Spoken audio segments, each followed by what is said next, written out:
Hi dears, അപ്പോൾ ഇന്നത്തെ കടയിലെ വിശേഷങ്ങൾ ഇതൊക്കെയാണ്. ഇപ്പം നമ്മൾ 4 ഐറ്റംസ് ഒക്കെ ഇതുപോലെ ചെറിയ ചെറിയ ചമ്മന്തികളൊക്കെ പാക്ക് ചെയ്യാറുണ്ട് കേട്ടോ. ഉള്ളതുപോലെ ചിലപ്പോൾ ഉപ്പിലിട്ടതുണ്ടാവും, ഇതുപോലെ തക്കാളി ചമ്മന്തി ഉണ്ടാവും, അതുപോലെ തേങ്ങാ ചമ്മന്തി ഉണ്ടാവും, പിന്നെ അച്ചാറുണ്ടാവും. അങ്ങനെയൊക്കെ ഓരോ വെറൈറ്റീസ് കൊണ്ടുവരാൻ വേണ്ടി നമ്മൾ ശ്രമിക്കാറുണ്ട് കേട്ടോ.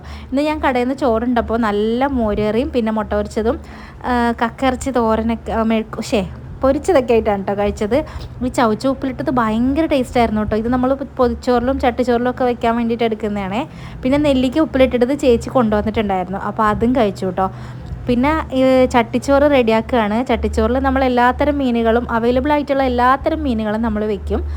250 രൂപയാണ് കേട്ടോ നമുക്ക് കടയിലെ റേറ്റ് എന്ന് പറയുന്നത്. ചെമ്മീൻ, കൂന്തൽ, കക്ക, പിന്നെ നമുക്ക് എന്തെല്ലാം മീനുകളാണോ അവിടെ അവൈലബിൾ ആയിട്ടുള്ളത് അതെല്ലാം തന്നെ വെക്കൂട്ടാ. ഇന്നൊരുമാതിരി എല്ലാത്തരം മീനുകളും ഉണ്ടായിരുന്നു. മുള്ളനുണ്ട്, അയലുണ്ട്, ചാളയുണ്ട്, അതുപോലെ പൊടിമീനുണ്ട്, പിന്നെ കക്കയുണ്ട്, കൂന്തലുണ്ട്. ചില സമയത്ത് ഇത്രയും മീനുകളൊന്നും അവൈലബിൾ അല്ലാന്നുണ്ടെങ്കിൽ ഉള്ള മീനുകൾ കൂട്ടിയിട്ടാണ് കേട്ടോ വെക്കാറ്.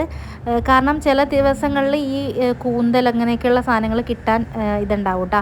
പിന്നെ ഇത് കൂടാതെ നമ്മുടെ സ്പെഷ്യലായിട്ടുള്ള മീൻ വറ്റിച്ചത് എന്ന് പറഞ്ഞൊരു ഐറ്റം ഉണ്ട് കേട്ടോ. കുഞ്ഞ് കഷ്ണങ്ങളാക്കിയിട്ട് മീൻ മുറിച്ചിട്ട് നല്ല മൺചട്ടിയിൽ വറ്റിച്ച് വെക്കുന്നൊരു മീനാണ്. അതും പിന്നെ ഒരു ഓംലെറ്റും കൂടെയാണ് നമ്മൾ വെച്ചെടുക്കുന്നത് കേട്ടോ. എന്നിട്ട് നമ്മൾ പാക്ക് ചെയ്ത് വിടുകയാണ് ചെയ്യുന്നത്. ഇത് ഞാൻ ധൃതിക്ക് വന്നൊരെണ്ണം എടുത്തതാണേ. ഫിറാവോട്സിൻ്റെ ഒരു റെസിപ്പി ചെയ്ത് അയക്കണമായിരുന്നു. അപ്പോൾ അതിന് വേണ്ടിയിട്ട് ഞാൻ വീട്ടിൽ വന്നിട്ട് ഇതുപോലെ ഉണ്ടാക്കുകയാണ്.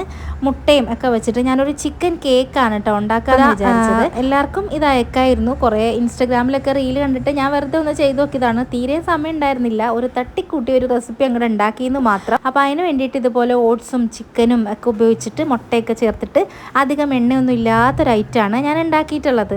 അത്ര പെർഫെക്ഷനൊന്നും ആയിന്ന് ഞാൻ പറയൂല കേട്ടോ, കാരണം എനിക്ക് തീരെ സമയം ഉണ്ടായിരുന്നില്ല. എളുപ്പത്തിൽ വന്ന് ചെയ്യണമല്ലോ എന്ന് വിചാരിച്ചിട്ട് ഒന്ന് അയച്ചു കൊടുക്കാമെന്ന് വിചാരിച്ചിട്ട് അങ്ങനെ ചെയ്തതാണ്.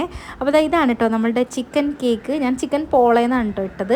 ഞാൻ എന്നിട്ട് ആ കേക്കൊക്കെ എടുത്തിട്ട് നേരെ ഫോറത്തിലേക്കാണ് പോയത്. ഇക്ക അങ്ങോട്ട് വരാമെന്ന് പറഞ്ഞു. ഹാദക്കുട്ടനായിട്ട് പോയി ഒരു ജ്യൂസും പിന്നെ ഈ നമ്മുടെ കേക്ക് കഴിക്കാൻ വേണ്ടിയിട്ട് കുറച്ച് മയോണൈസും മേടിച്ചിട്ടുണ്ടായിരുന്നു. അപ്പോൾ അതും കൂട്ടിയിട്ട് ഞങ്ങൾ കഴിച്ചു കേട്ടോ. നല്ല ടേസ്റ്റൊക്കെ ഉണ്ടായിരുന്നു കേട്ടോ. നല്ല ഹെൽത്തി ആയിട്ടുള്ളൊരു ഐറ്റമാണ്. രാവിലെ ഉച്ചയ്ക്കും വൈകിട്ടൊക്കെ കഴിക്കാം. ഞാൻ പ്രത്യേകിച്ച് അളവിലൊന്നുമല്ല ഉണ്ടാക്കിയത്.